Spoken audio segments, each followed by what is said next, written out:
Hand tracking allows users to naturally use their hands to interact without any controllers. You can grab objects, press buttons, make gestures, and so much more. The Quest 3's advanced cameras and computer vision algorithms make hand tracking more precise and reliable than ever. Hand tracking can open up a variety of possibilities in your game or app. In this video, we'll explore how to get hand inputs using the Meta XR SDK in Unity. Let's jump in.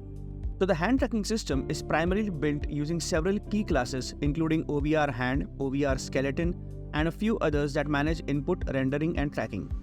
Here's an outline of the architecture. OVR hand. OVR hand is the primary class for handling hand tracking in Meta XR. It tracks the high-level hand pose, pinch gestures, and other interactions.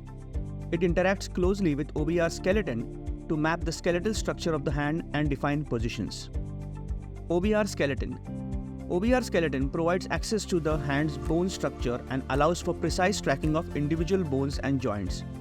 The bone hierarchy data in OVR skeleton provides a hierarchical structure of bones, allowing for precise mapping and animation of hand movements. It also provides access to bind poses, which are the default positions of the bones in the hand skeleton. OVR manager.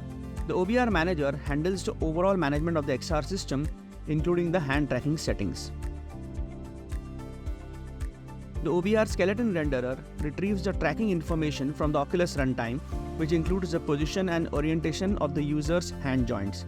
It uses this data to create a visual representation of the hand skeleton, typically as a series of connected lines or bones. It continuously updates the rendered skeleton to reflect the user's real-time hand movements.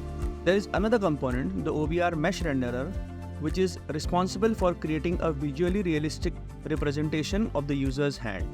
Okay, so we are back into our mixed reality project. We had already added the left and right hands here by adding the hand tracking blocks, but that had given us just a basic visualization of hands. So to have a better visualization, we will add a building block called as virtual hands. This is how the hands now look in the app. So you can see the visualization is clearly improved.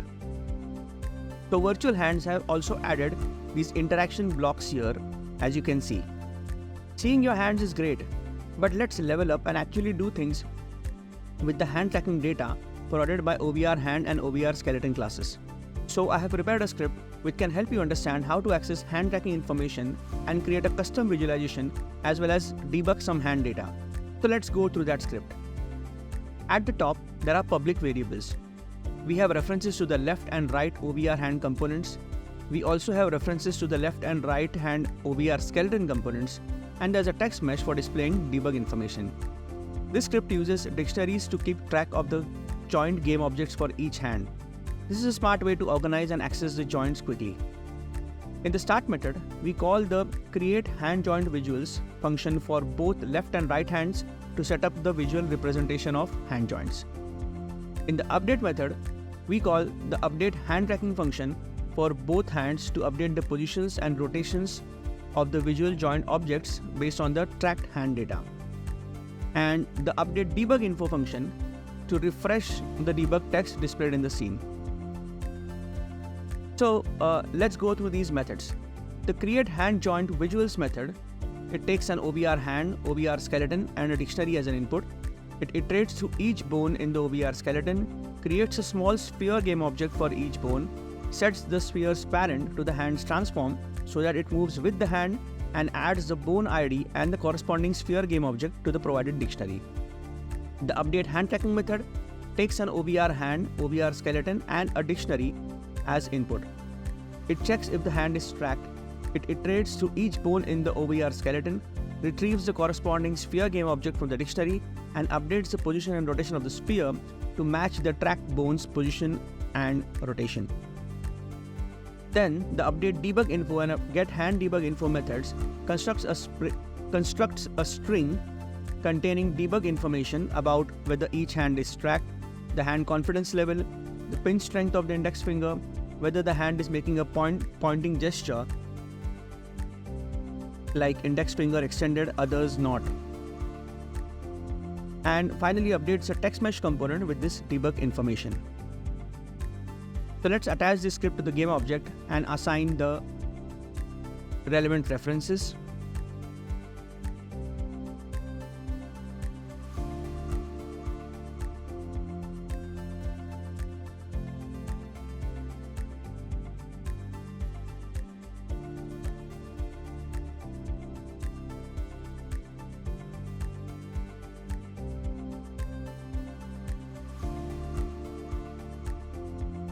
Okay, now you can see how the script is working.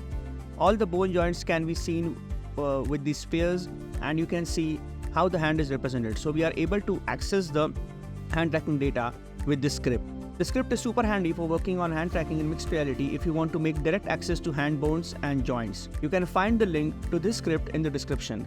Next up, we'll be exploring how to interact using hands and controllers, grab objects using various hand poses, use custom hand gestures to activate events, and design custom interactions. All these are detailed topics which will be covered individually under the Meta Interaction SDK videos of this series. So do subscribe to stay updated as the videos will be releasing soon. Till then, keep building, do hit the like button and share your thoughts in the comment section. Thank you.